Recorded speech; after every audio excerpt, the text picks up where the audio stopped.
क्या आप साइकिल लेकर आ गए हैं? आपको क्या हो गया है? भला मैं साइकिल पर बैठकर जाता हुआ अच्छा लगूंगा? मेरी पोजीशन देखें, कॉलेज में टॉपर स्टूडेंट हूँ।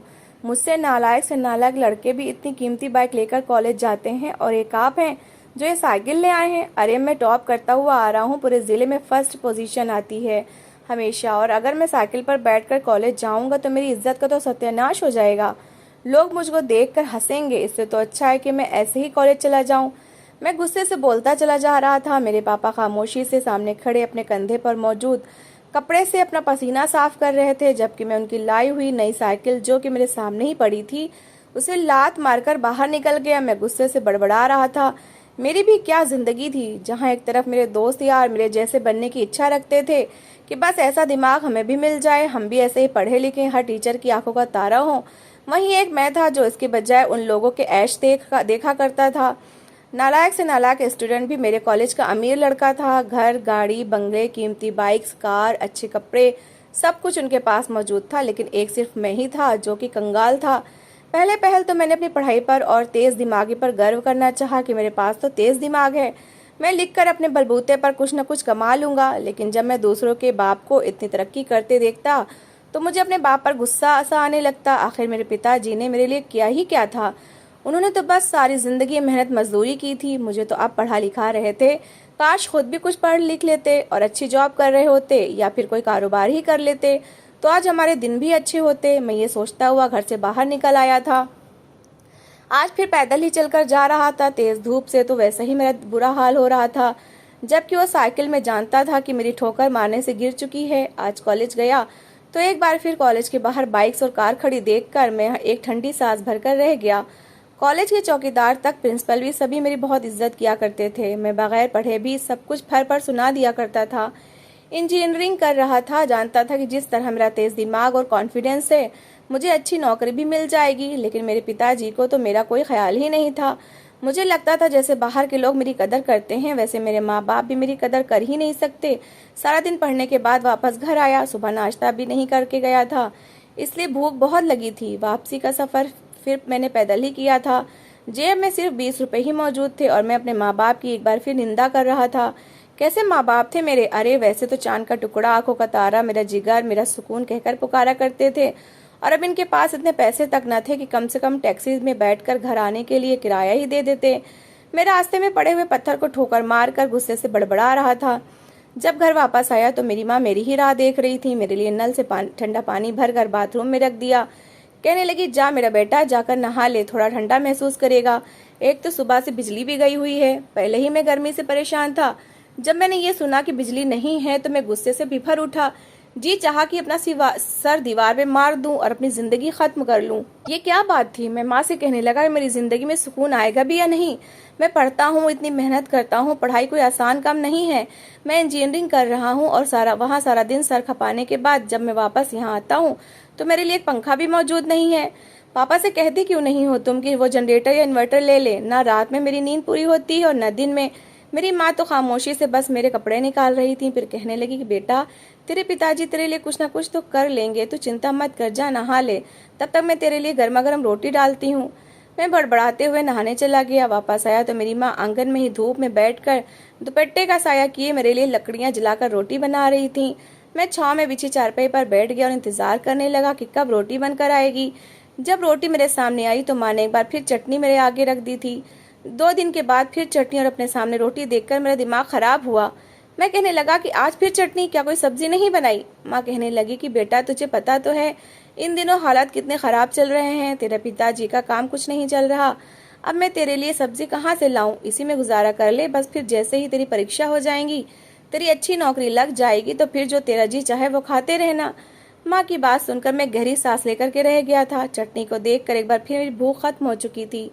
माँ से कहने लगा कि माँ, एक मैं हूँ जो इतना अच्छा पढ़ने के बावजूद ये चटनी और रोटी खा रहा हूँ, और एक मेरे दोस्त हैं जो 2-2 सालों से एक ही क्लास में हैं। मैं एक बार फिर टॉप कर जाऊंगा और वो फिर वहीं पर रह जाएंगे, लेकिन फिर भी उनके मजे हैं। जेब में 4-5 हजार तो वो रोजाना लेकर आते हैं। कॉलेज की कैंटीन से पिज्जा बर्गर लेकर खाते हैं और दोस्तों को भी खिलाते रहते हैं। उन्हें देखकर बस मेरे मुंह में पानी आता रहता है। आज भी पिताजी मुझे खर्चे के लिए सिर्फ 50 रुपए ही देते हैं। भला बताओ, 50 रुपए में आज के जमाने में आता ही क्या है? मैं उन्हें बस देखकर अपने मुंह से राले टपकाता रहता हूँ और फिर खामोशी से ये कह देता हूँ कि बस पिताजी ने तो कुछ नहीं किया, सब कुछ मुझे ही तो खुद करना है। मैं रोटी खा भी रहा था और साथ पिताजी की निंदा भी कर रहा था। माँ चुपचाप से मेरी बात सुनती रही, फिर कहने लगी कि बेटा, तेरे पिताजी तेरे लिए इतना तो कुछ कर रहे हैं। अब देख, तेरे लिए इतने प्यार से साइकिल लेकर आए थे। इतनी गर्मी में तू पैदल चलकर सफर करता है, कई बार गांव से रिक्शा मिलता है, कई बार नहीं मिलता। साइकिल पर जाएगा तो रास्ता जरा आसानी से कट जाएगा, लेकिन तुमने क्या किया, साइकिल ऐसे ही गिराकर चले गए। जानते भी हो तुम्हारे पिताजी की आंखों में आंसू आ गए थे, लेकिन फिर भी मुस्कुराकर साइकिल को कमरे में खड़ा कर दिया कि चलो बेटा, नहीं चलाता तो क्या हुआ, मैं ही ये साइकिल चलाकर काम पर चला जाया करूंगा। मैंने सर झटक दिया कि हाँ हाँ, मेरी औकात साइकिल वाली ही है ना, मैं साइकिल पर बैठकर बहुत अच्छा लगूंगा। मैं एक टॉपर स्टूडेंट हूँ और टॉपर स्टूडेंट कोई आम बच्चा नहीं होता जो साइकिल पर बैठकर जाता फिरे। मेरी ये बातें ना जाने मेरी माँ के दिल पर क्या असर डाल रही थी। बहरहाल मेरे मुंह में जो आता था मैं ऐसे ही बोल दिया करता था। लाइट तो थी नहीं, कमरे में जाकर लेट गया तो मेरी माँ मुझे हाथ वाले पंखे से हवा देने लगी और मैं सुकून से सोया रहा। न जाने कब तक सोता रहा। फिर आँख तब खुली जब पिताजी के खांसने की आवाज़ आई। पिताजी खांसते हुए घर में आए थे। मुझे देखकर कहने लगे, मेरा बेटा। मैंने कोई जवाब नहीं दिया। फिर भी वो मुझसे पूछने लगे कि पढ़ाई वगैरह कैसी जा रही है ना तेरी, ठीक जा रही है ना तेरी। तो मैंने सरसरी सा हाँ कह दिया कि हाँ, अच्छी जा रही है, सब कुछ अच्छा जा रहा है, मैं कोई नालायक तो हूँ नहीं जो कुछ खराब करूँगा। फिर पिताजी मुझे दुआएं देने लगे कि हाँ बस चिंता न कर, जब तक तेरा बाप जिंदा है तेरी हर इच्छा पूरी करता रहेगा। तुझे बस अच्छे से पढ़ना है और बड़ा अफसर बनना है, ताकि तो जो जो इच्छाएं रखता है तेरी इच्छाएं पूरी होती रहें।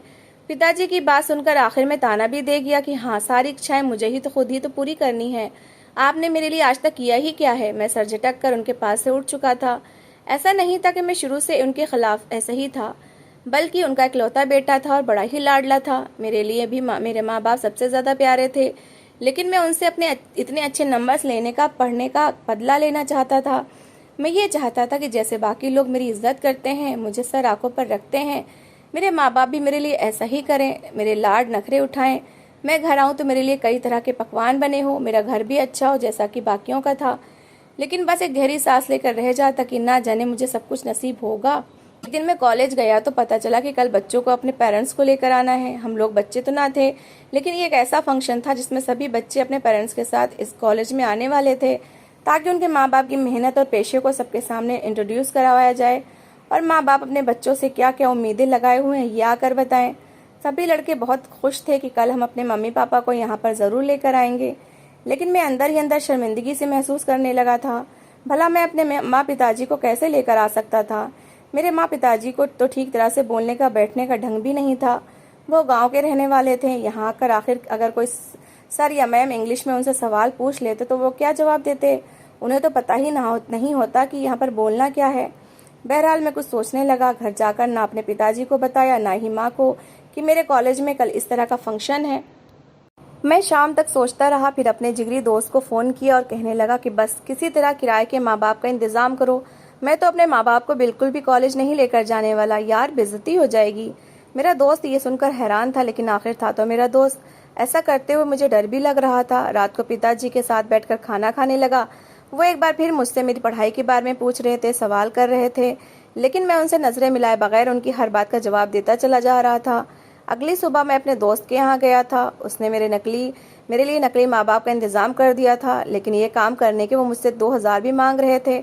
मैंने कह दिया कि हाँ 2000 मैं किसी न किसी तरह तुम लोगों को इंतज़ाम करके दे दूंगा, लेकिन हाँ, एक्टिंग बिल्कुल अच्छी होनी चाहिए, तुम लोग पढ़े लिखे लगने चाहिए। हम वहाँ से सीधा कॉलेज गए थे। सभी के माँ बाप को एक तरफ बिठाया गया था और हम सभी लड़के एक तरफ बैठे थे। तभी जब मेरे माँ बाप को स्टेज पर बुलाया गया तो मेरी हैरत की कोई सीमा न रही थी, क्योंकि बजाय नकली माँ बाप के जाने के मेरे असली माँ बाप वहाँ पर मौजूद थे। ना तो वो सादे से कपड़ों में मौजूद थे, बल्कि वही पुराने से कपड़े जो कि कितनी बार पहन चुके थे। वो स्टेज पर आए और फिर जब सर ने बताया कि हमारे कॉलेज के होनहार स्टूडेंट रोहन के माँ बाप हैं, तो एक पल को वहाँ पर खामोशी छा गई थी। मैं शर्म से सर को झुका चुका था, लेकिन अगले ही पल वहाँ पर तालियां बजने लगी। मुझे समझ नहीं आ रहा था कि आखिर मेरे माँ बाप यहाँ पर कैसे आए, इनको यहाँ पर बुलाया किसने था। मैंने तो इन्हें भनक भी नहीं लगने दी थी। बहरहाल जब मेरे माँ बाप से पूछा गया तो मेरे पिताजी ने बड़ी ही अच्छे से बातें की थी। भले ही वो पंजाबी और हिंदी मिक्स बोल रहे थे, लेकिन फिर भी उन्होंने जो कुछ मेरे बारे में बताया तो मेरे माँ बाप की आंखें आंसुओं से भर चुकी थी और वहाँ बैठे लोग भी इमोशनल हो चुके थे। मेरे दोस्त मुझे दाद दे रहे थे जबकि मेरे नकली माँ बाप एक तरफ बैठे मेरा मुंह देख रहे थे। मैं शर्मिंदा था। जब मुझे भी स्टेज पर मेरे माँ बाप के पास बुलाया गया तो मेरे कुछ दोस्त जिनके साथ मैंने लंबी लंबी डींगे हाँक रखी थी और उन्हें बता रखा था कि ये नकली माँ बाप ही मेरे माँ बाप हैं और उनसे मिलवा भी चुका था, वो मुझे सवालिया नज़रों से देख रहे थे कि अगर ये इसके माँ बाप हैं तो वो कौन थे जिससे इसने हमें मिलवाया था। मैं चुप था, लेकिन फिर जब घर गया तो मेरे माँ बाप मुझे काफ़ी उदास लगे थे। आज मेरी माँ ने आते ही मेरे सामने पानी का गिलास नहीं रखा था। मैंने आकर खुद ही पानी पिया और फिर घूर कर अपनी माँ को देखने लगा। कहने लगा कि क्यों किया ये सब और इतना गुस्से से क्यों देख रही हो? मैंने कौन सा पाप कर दिया है? मेरी बात पर इस बार पिताजी काफ़ी गंभीरता के साथ उठे थे। फिर कहने लगे, बेटा तुम्हारे कॉलेज के पहचान पत्र पर किसका नाम लिखा है? ये सुनकर मैं कहने लगा कि ये कैसी बातें कर रहे हो पिताजी, आपका ही नाम है। लेकिन पिताजी बस गुस्से से मेरे पास आए और कहने लगे कि जब तू मानता है कि मैं ही तेरा बाप हूँ तो फिर किराए के माँ बाप को क्यों अपने साथ कॉलेज लेकर गया था?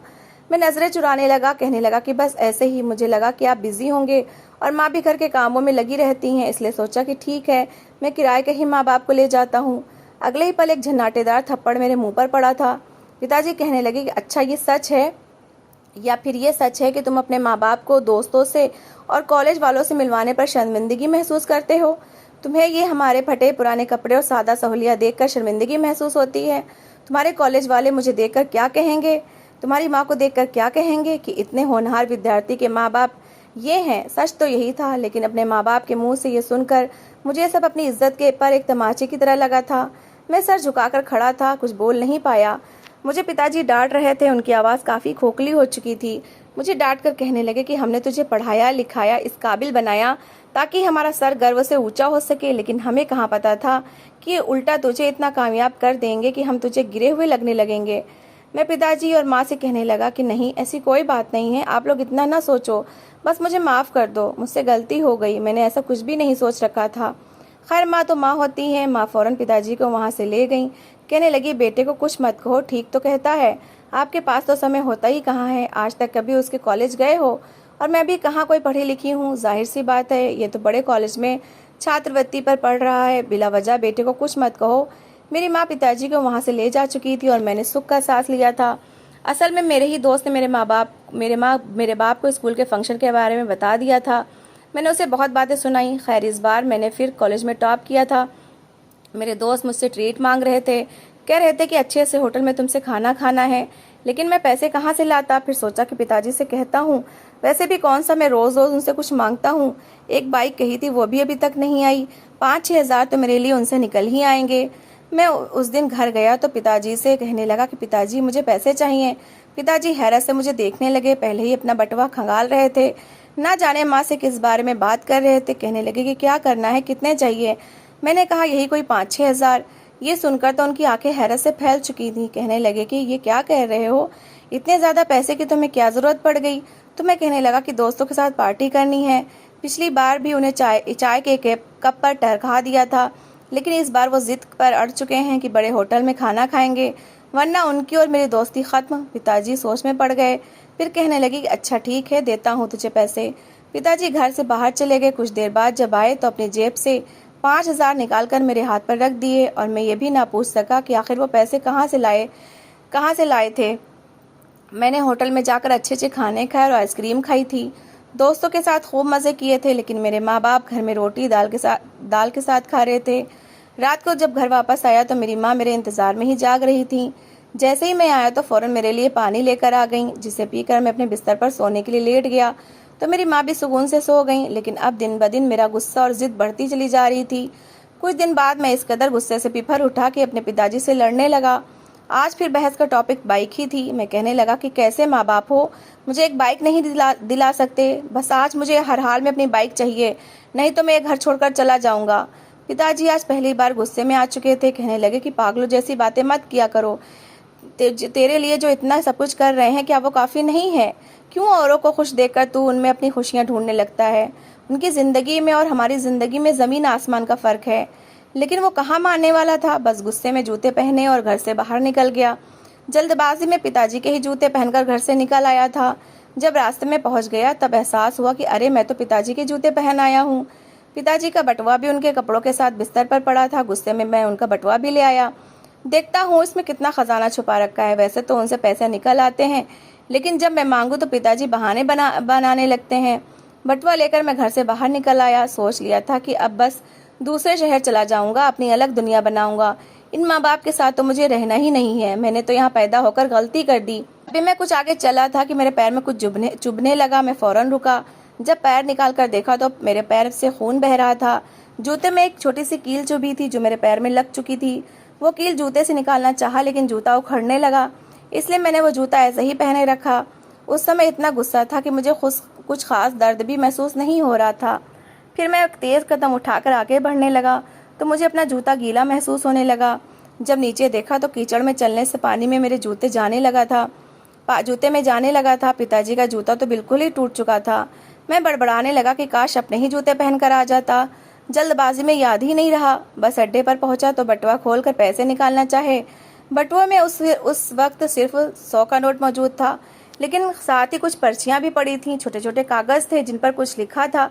जब पहली पर्ची निकालकर पढ़ना चाहिए तो इस पर लिखा था कि 20,000 का लैपटॉप के बाकी देने की वाली रकम 10,000। मैं हैरान था कि ये कौन सा लैपटॉप था जिसके 10,000 पैसे बाकी थे देने के। लैपटॉप तो मैंने आज से कोई 6-7 महीने पहले ख़रीदा था।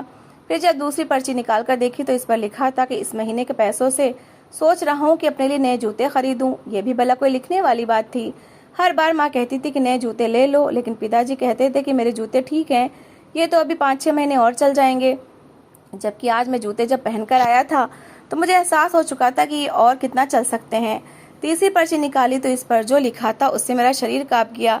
मेरी आंखों से आंसू निकलने लगे। कंडक्टर मुझसे पैसे मांग रहा था, जबकि मैं बस से उतर चुका था। भागते हुए घर आया। पर्ची पर लिखा था कि रोहन के लिए मोटरसाइकिल लेनी है। अभी तक सिर्फ 5,000 ही बड़ी मुश्किल से जमा कर पाया हूँ। जब मैं भागता हुआ घर आया तो मेरे पैर से काफ़ी खून बहने लगा था, क्योंकि जूते ही ऐसे थे, बहुत ही पुराने, टूटे हुए और तकलीफ देने वाले। मैं अपनी माँ से लिपट गया और कहने लगा कि माँ, पिताजी कहाँ हैं? माँ, मुझे माफ़ कर दो, मैंने आप लोगों को बहुत तंग किया है। जबकि माँ मुस्कुराकर कहने लगी कि कोई बात नहीं बेटा, बैठो, तुम्हारे पिताजी तुम्हारे लिए मोटरसाइकिल लेने गए हैं। मैंने माँ से पूछा कि पिताजी के पास तो पैसे नहीं हैं, तो वो कहाँ से मोटरसाइकिल लेने गए हैं? पैसे कहाँ से लिए? माँ पहले तो थोड़ा घबराई, लेकिन जब मैंने अपनी कसम दी तो बताने लगी कि वो गहने बेचकर तुम्हारे लिए मोटरसाइकिल लेने गए हैं। इतना सुनना था कि मैं फ़ौरन उसी दुकान पर गया जहाँ पर पिताजी खड़े थे। इससे पहले कि वो साइन करते मैंने उनका हाथ पकड़ लिया। कहने लगा कि मुझे कोई बाइक नहीं चाहिए, आप माँ के गहने नहीं बेचेंगे। पिताजी हैरान थे। मैं उन्हें घर ले आया और उनसे रो रो कर माफ़ी मांगने लगा कि मुझे माफ़ कर दो, आपने आज तक कभी मेरी किसी इच्छा पर मना नहीं किया, लेकिन हकीकत में जान चुका हूँ कि आप मेरी इच्छाएं कितनी मुश्किल से पूरी करते रहे हैं। इतना कहकर मैं फूट फूट कर रोने लगा था। और फिर सबसे पहले मैंने पिताजी के लिए नए जूते लिए थे। उनकी लाई हुई साइकिल पर ही कॉलेज जाने लगा। मुझे एहसास हो चुका था और फिर मेरी मेहनत और मेरे माँ बाप की दुआएं भी उस वक्त रंग ले आईं जब मैं पढ़ लिख कर एक अच्छी कंपनी में जॉब करने लगा। हमारे घर के हालात बदल गए। आज मेरे पास वो सब कुछ है जिसे मैं चाहता था, लेकिन मुझे खुशी सिर्फ इस बात की है कि मैं अपने माँ बाप के वो सारे सपने पूरे कर चुका हूँ जो उन्होंने मेरे लिए देखे थे। तो दोस्तों, इस कहानी को लेकर आपकी क्या राय है, कमेंट बॉक्स में ज़रूर बताएं। और अगर कहानी अच्छी लगी हो तो प्लीज़ लाइक करें। अगर आपने हमारे चैनल को अभी तक सब्सक्राइब नहीं किया तो ज़रूर कर लीजिए। तो मिलते हैं ऐसी ही एक मोटिवेशनल कहानी के साथ। Thanks for watching.